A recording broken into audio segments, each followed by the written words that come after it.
안녕하세요. 보타임의 미국 소식입니다. 8월 19일 헤드라인 뉴스를 전해드리겠습니다. 보타임의 오늘의 첫 번째 소식을 전해드리겠습니다.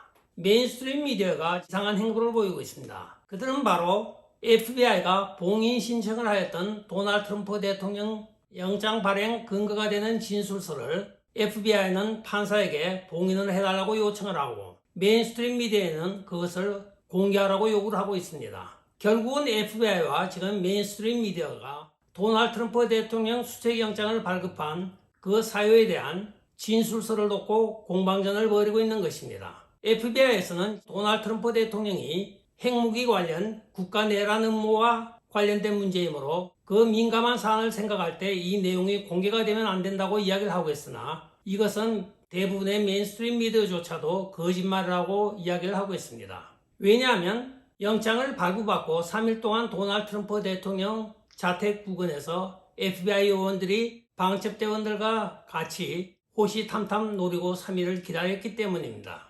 핵무기 관련이 그만큼 국가 안보에 위협이 된다고 하면 그것은 기다릴 여유가 없었던 사건이기도 합니다. A과 D가 맞지 않는 이 FBI의 음모는 언제 밝혀질지 궁금하기도 합니다.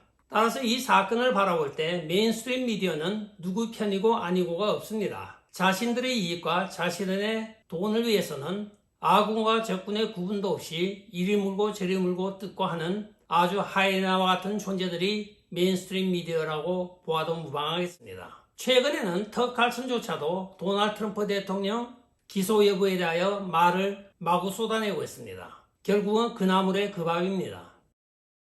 다음 소식입니다. 오하이오 경선에서 리 체니가 패배를 하자 백악관이 지금 후끈 달아올랐습니다. 조 바이든이 자기 집으로 휴가를 떠나기 전에 리 체니와 전화 통화를 하였다고 전해지고 있습니다. 공화당 경선에서 떨어진 리 체니에게 민주당 소속인 조 바이든이 전화를 했다는 것이 아이러니하기도 합니다. 아무리 라이노지만 그래도 명색이 공화당인데 그녀에게 떨어진 것을 위로하려고 하였는지 아니면 다른 어떤 오파를 줬는지 모르겠습니다. 내용은 밝혀진 바 없으나 오늘 블룸버그 통신이 이 사실을 전하고 있습니다. 적의 적은 나와 동질하는 그 말이 생각나는 사건이기도 합니다.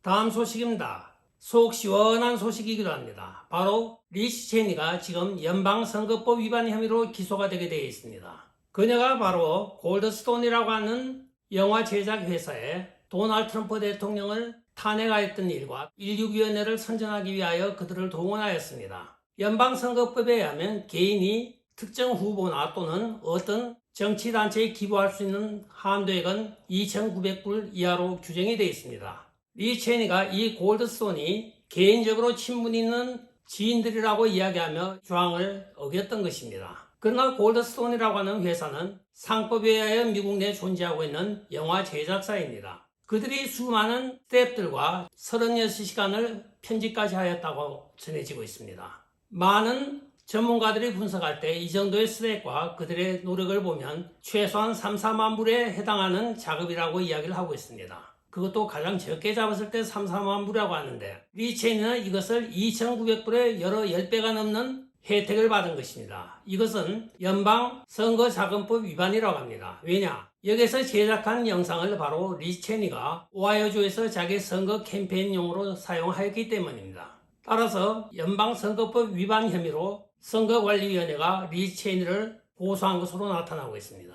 혹시 이것 때문에 조 바이든이 걱정이 돼서 가서 콩밥 잘 먹고 몸보신 잘하라고 전화한 것이 아닌가 하고 합리적인 의심을 해봅니다.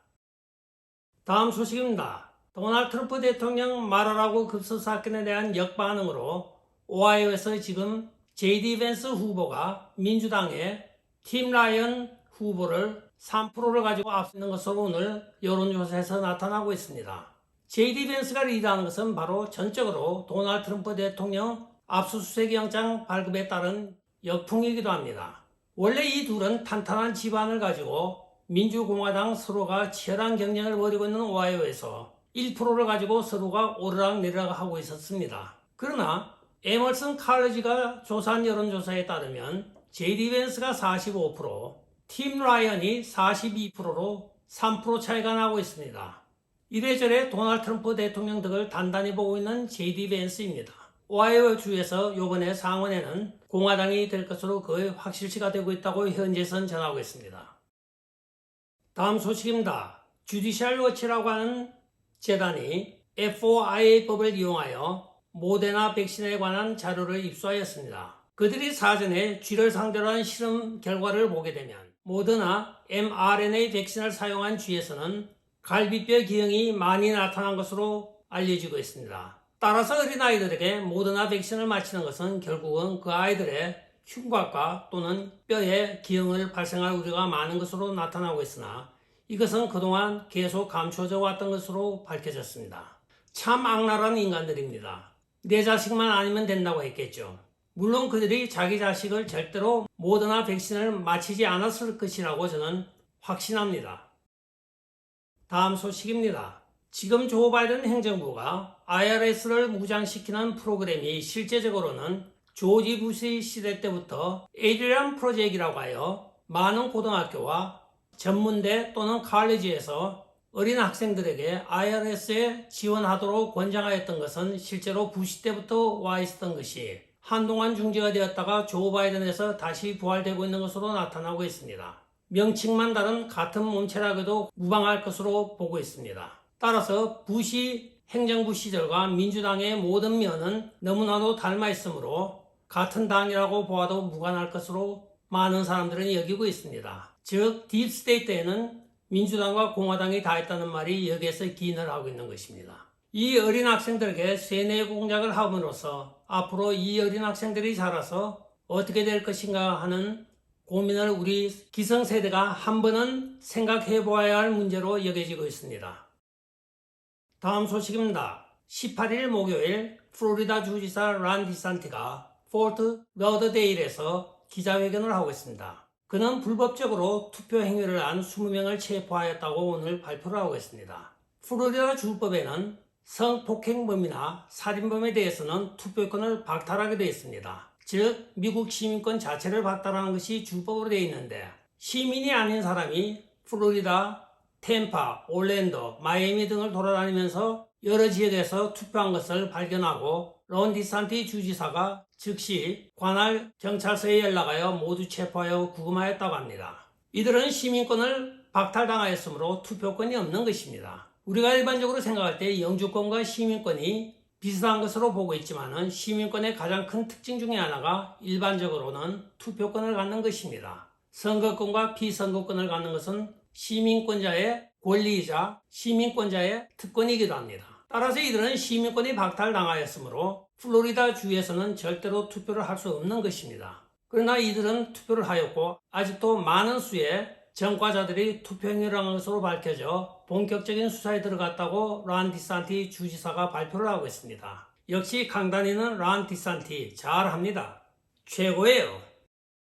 다음 소식입니다. 미 전국 교육청에서 밝힌 바에 따르면 작년 한 해 동안에 공립학교를 다니는 학생들이 사립학교로 전학을 한 것으로 나타나고 있습니다. 그 원인은 딴 것이 아닙니다. 교육의 질도 문제지만 가장 큰 문제는 공립학교에서 CRT와 인종이론을 가르침으로써 그것이 싫어서 공립학교를 다니는 학생들이 사립학교로 전학을 한 것으로 나타나고 있습니다. 결국은 어른들이 엉뚱한 짓거리를 하면서 인종이론이나 비정상적인 일을 세뇌교육을 하기 위하여 공립학교에 주입함으로써 많은 공립학교가 실제로는 학생 부족을 많이 겪고 있습니다. 또 사립학교를 보낼 형편이 되지 않는 공립학교 학생 부모들에 의하여 그들은 그대로 내버려 두게 되면 결과적으로는 양성평등자라든가 CRT 이론자로 무장이 되는 것입니다. 이들의 CRT 이론의 지침이 왜 이렇게 좌편향적이고 비정상적으로 갔는지 누군가가 연구하여 발표하였으면 좋겠습니다.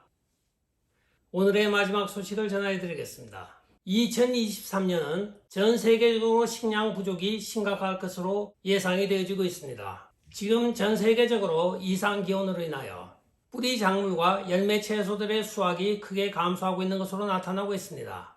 특히 감자의 경우에는 예년에 비하여 80%가 생산이 줄어들고 있다고 합니다. 2021년도에 약 40%가 줄어 있는데 그게 또 40%를 더하여 80%가 줄었다고 합니다. 따라서 감자 추입과 모든 감자로 가공되는 음식물은 불가피하게 두서너 배의 가격 인상이 예상되어진다고 하고 있고 또한 옥수수도 2년 동안 계속 흉작으로 이어지고 있다고 합니다. 엎친 데 덮친 격으로 우크라이나와 러시아에서 비료 가격은 400%가 뛰었다고 합니다. 이래저래 죽어나는 것은 농민들이고 이 농민들이 결국은 파산을 하고 그 농지를 팔게 되면 대부분의 현금을 갖고 들어와 있는 중국 공산당 소속의 회사들이 사고 있다고 전해지고 있습니다. 미국을 파괴하는 데 앞장서고 있는 조 바이든 행정부의 정체가 이제는 서서히 농경지에서부터 작동을 하고 있는 것입니다. 땅 따먹기에 결국은 중국 공산당한테 미국 땅이 다 뺏기게 생겼습니다. 끝까지 시청해 주셔서 감사합니다. 좋아요, 구독, 알림, 그리고 공유 부탁드리고 댓글 많이 부탁드리겠습니다. 안녕히 계십시오. 바이.